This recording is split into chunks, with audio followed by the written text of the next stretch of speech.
Hey guys, what's up? Well, as the title of the video says, today we're going to talk about electronically etching your knife blade, or any kind of steel, I guess. So today's video we're going to go over the process it takes to etch a logo or design. Really, you can do anything. It's kind of limitless. If you have access to a vinyl cutter, you can make all kinds of designs or accent marks, like any kind of thing that you wanted to etch onto a blade, or the spine of the blade onto the handle, anything that you want. But today we're going to go through the process of doing that, and so that's what this video is going to be about. So let's take a look at what I got.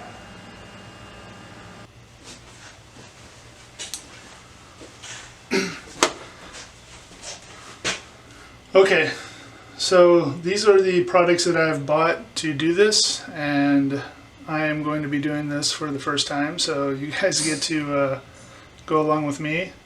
I'll probably do a couple test etches and whatnot off camera, just so that I can save some time and make sure that I know what I'm doing. But basically I just wanted to show you the supplies that I got. The majority of these supplies I got from a company called T.U.S Technologies, and they're online. They have a website. I don't believe they're on Instagram or YouTube or anything like that. And they have a whole line of products made especially for etching metals. And you can get different types of electrolytes that work with all different kinds of metals as well. This bottle of electrolyte was about 12 bucks. I got a bottle of neutralizer. So this is basically for you to rub on the surface and also on your stencils once you're finished. This also was about 12 bucks. And these are, there's no size on here, but I'm guessing it's about a quart. They got little squirt tops in there, so if you have little cups you fill. These are my stencils. So this is my logo that everybody knows. If you want to take a closer look. Okay, as I was saying before the compressor turned on. So these are the stencils I bought. I got them from T.U.S as well, same company as these. See if I can get it to focus. No. So, yeah. Anyway, you all know what my logo looks like. My camera is not focusing for whatever reason. The stencil piece that they sent me came with 4 stencils on it. Basically, this is the very small size, which I think is about 1/2 inch tall. And then this is the larger size, which is 1.5 inches tall. So they're basically the same size as my dies. I got the etching, you know, the same size as these.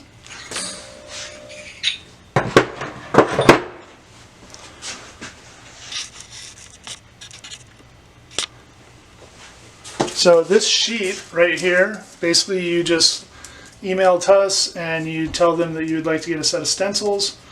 This sheet with the 4 stencils on it cost about $35. I think it was like $35.29 or something like that. And these stencils, they say, can be used up to 5,000 times. So if I ever make 5,000 knives times each stencil, then I guess I'll be worried. But anyway, they're very durable. As long as you take care of them, you don't abuse them, you know, you neutralize them after you use them, they should last you a very long time, is the point, basically. And then the last thing I got from T.U.S is felt.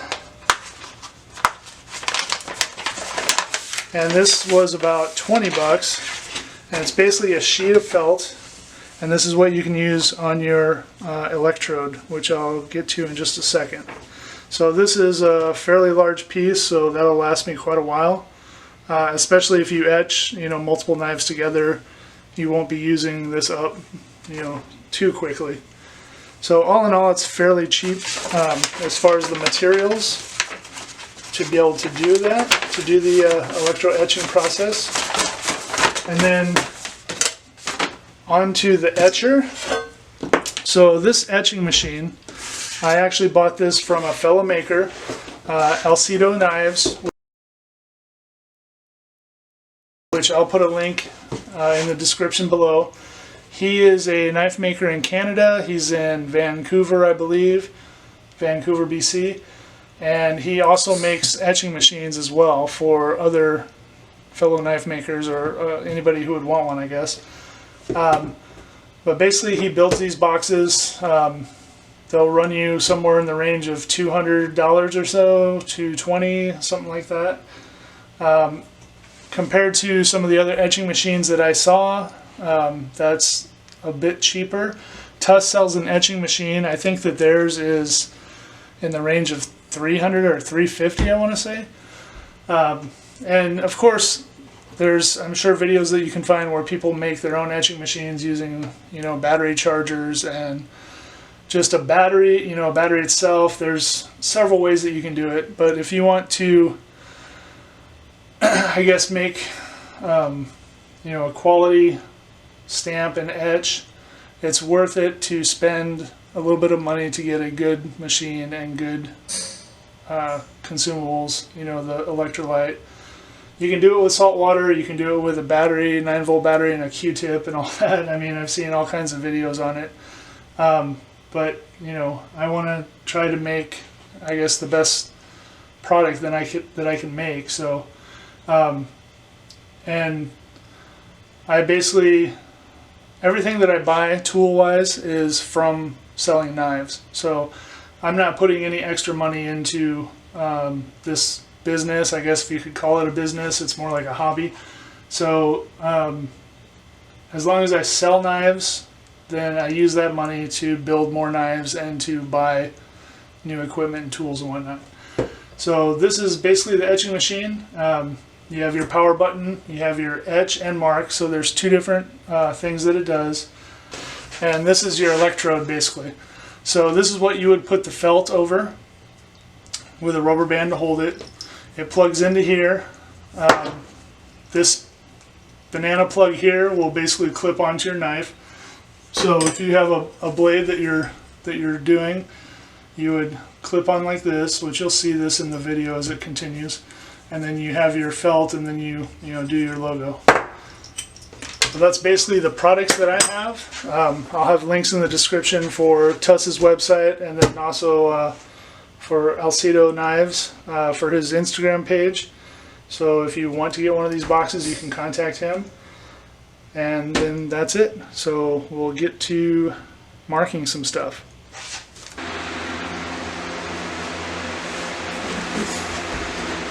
Okay guys, so basically I'm set up. I did a test run, turned out really awesome. I'm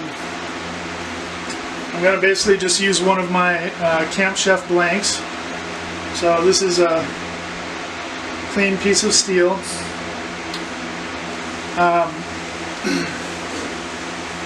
So I have my electrolyte here in this little cup. I already have a piece of the felt pad on here. So basically all I did was just cut a small piece, big enough just to fit over the head of the electrode, and then I used a zip tie to put it on there. You can use a rubber band, you can even use tape, you know, if you wanted to. But basically what you want to do is you want to make sure that your electrode is completely covered, which if you buy one of these machines, or if you buy a commercially made machine, it's going to have a cover on there. If you make this yourself, you're going to want to make sure that you cover that, because if you touch your hand to that when it's on, then you're going to get shocked. So my felt piece is attached here on the end with the zip tie. You can see some blackening on there from the test run that I just did. So basically what we're going to do is we're going to start here with one of my Camp Chef blanks. This is not prepped at all. This is just a blank, no sanding or anything done on it. And what you want to do is you want to clean all the surfaces with either alcohol or acetone. You probably want to wear gloves because your skin has oil in it. So you basically want to make sure that the entire surface wherever you're going to etch is going to be clean. So I'm going to just wipe down this whole thing because I'm going to just put it right in the middle of the blade just for demonstration. So I have my large logo here that I'm going to use for this display, and I'm going to just put it right on the side of the blade. This will get ground off if I use this blank, so I'm not too concerned about it or the placement of it. When you're putting your stencil onto your knife or your blank, whatever you are that you're etching, you want to make sure that the surface is clean, and then you want to use tape. I'm going to use painter's tape in this case, which is the blue tape. I've seen a lot of people that use electrical tape as well, and you want to make sure that any part of your knife that's exposed that could come into contact with this or the solution or any kind of contact, it's going to etch or it's going to mark your blade. So you have to pay attention that the spine of your blade, any other parts of your blade are not exposed, because you'll get an electrical mark there if something does happen to come into contact. So this is just, like I said, a blank, so I'm not super concerned about it, you know, if something does get messed up on it. So basically what you want to do is you want to make sure that it's nice and flat, your stencil. This stencil is a lot larger than most people use, and as I was saying before, if you have access to a vinyl cutter, or even if there's a vinyl cutter in your area, they can cut logos for you out of vinyl as well, or whatever sort of designs you want to do. Those will be a one-time use thing though. You will not be able to use the vinyl piece over and over again. It's basically going to get ruined in the process of putting it on and taking it off. So this you want to be as flat as possible. I'll put a piece here too and just sort of tape it down to the table, just to kind of keep it steady and make sure that there's nothing that's overlapped. Okay, and then on your machine, whatever it is that you're using, I basically have, you don't want these leads to contact once you're in etch or mark mode. So this is a 3-position switch. In the center, there's no contacts. If you go up, it's in etch mode. If you go down, it's in mark mode. And then this is the power button. This particular one has a light on it, so you know that the power's on. So basically, we want the power on. Actually, I'm going to turn the power off for a second, and I'm going to dip this into the electrolyte. So you want to get your felt, cotton swab, gauze pad, whatever you're using, you want to get it wet, but you don't want it to be dripping. So take any excess out of it to where it's basically wet but not dripping. Then you want to connect to your knife.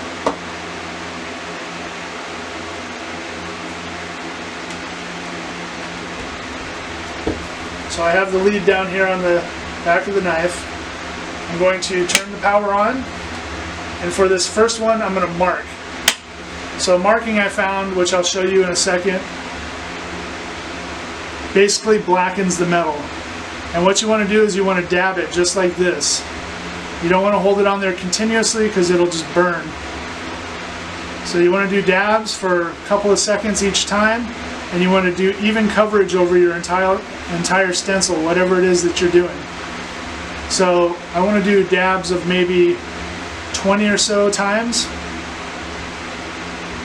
but you want to make sure that you do it over your entire piece.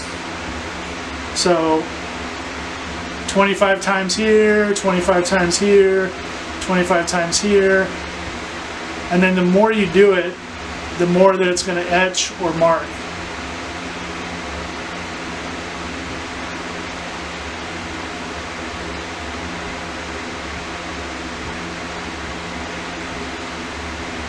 Now I can feel this electrode in my hand getting warm. That's of course because there's voltage passing through here, through the blade, back into the machine. If your pad gets dry, you're going to want to dip it again, but make sure you shut off all the power prior to doing that. So I'm going to go ahead and call this one good, put it back into neutral, turn the power off. I'll go ahead and set that down, disconnect it from my knife, and then we're going to peel away the tape. You can notice that this is blackening now once there's no more current applied to it. This stencil, I notice, is a little fragile, so if you get a stencil like this, you do want to be careful with it as far as stretching it out or anything like that.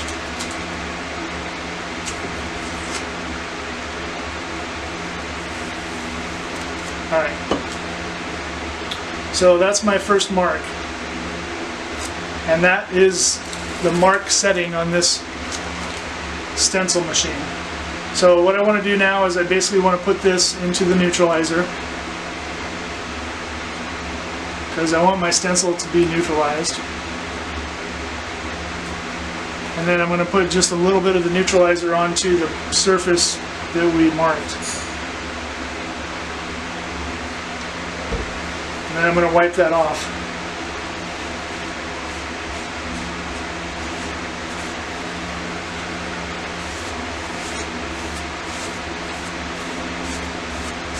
Alright, I'm going to reposition the camera so it's close in so that you can see this. Alright, so this is on the mark setting. And you can see how it left a nice black mark on there. This setting though, if you were to sand this or brush this, possibly even on the buffer wheel, it could take this off. Just so you know. It's fairly permanent, but not extremely permanent. There's just a very, very slight surface deformation as far as going into it. The next one I'm going to do is going to be on the etch setting, and I'll show you the difference.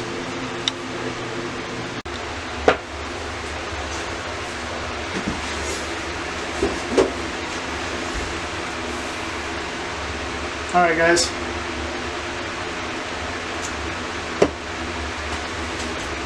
So I basically got my knife set back up with the stencil. This is the exact same blank. I just moved it over slightly so that you can see the comparison of the etch and the mark side by side as soon as I'm done with this. So basically we're going to go through the exact same steps. You want to attach one side to the knife.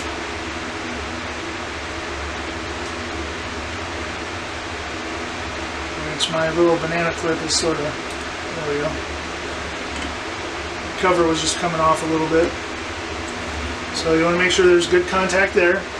I'm going to go ahead and dip this again just to get a little bit more of the etching electrolyte solution on there. And then dab off any excess moisture. Go ahead and flip on the power. And then we're going to put it to etch. And then the same thing. So as I touch this to the blade, I can feel an electrical vibration. So I know that it's working.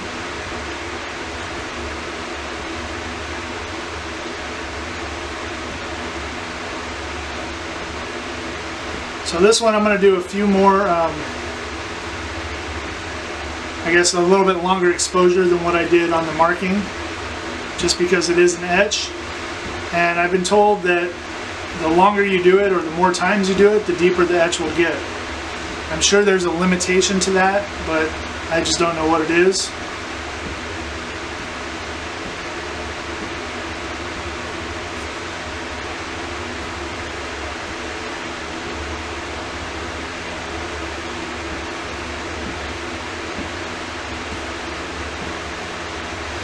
And this is a very large stamp, like I was saying, or a very large stencil. I was actually wondering if this was even going to work properly. I guess we'll find out here in a minute. Okay, so this piece is getting really warm in my hand, so I'm going to go ahead and stop it there. Put it back into neutral, turn the power off, disconnect. You can see the blackening on there. You can see how this turns dark as soon as I stop putting current through it. I think maybe that's just the exposure to the air and the electrolyte and the voltage passing through it. So I'll go ahead and pull all this off. And there's my etch.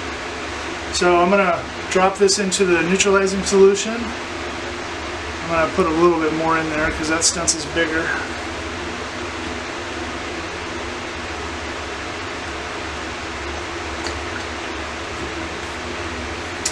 And then you can see some of the discoloration there. That's from the copper electrode. Put some neutralizer on there.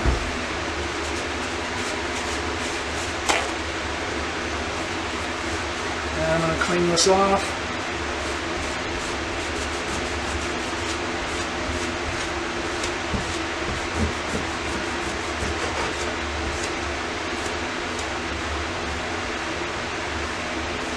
And this one I can definitely see that there's some depth that cut into the metal.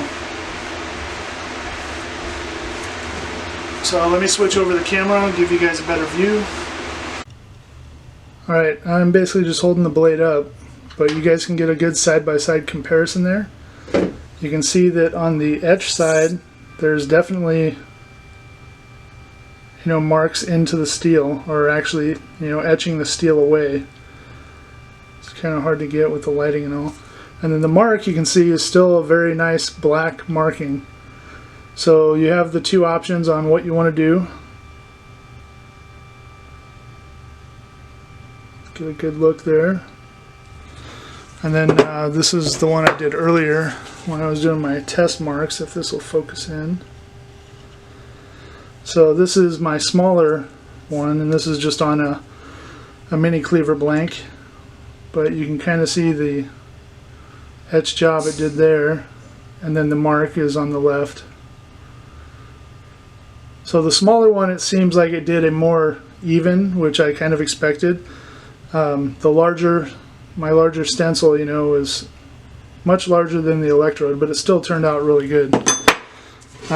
Either one is nice, and this is you know, just another alternative for marking your blades, you know, to put your maker's mark on. So that's it.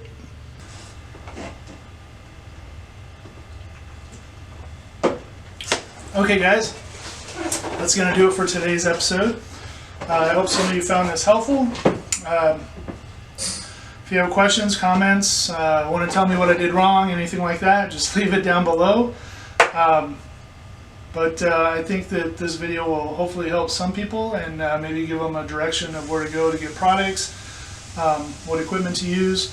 Like I said, this could be done probably very simply with a 9-volt battery, a Q-tip, and some salt water.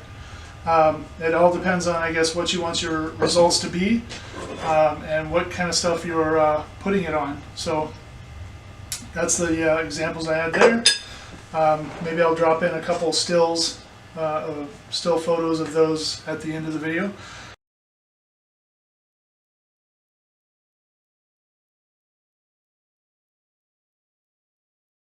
But I just wanted to say thank you for tuning in, and like I said, if this video was helpful for you, if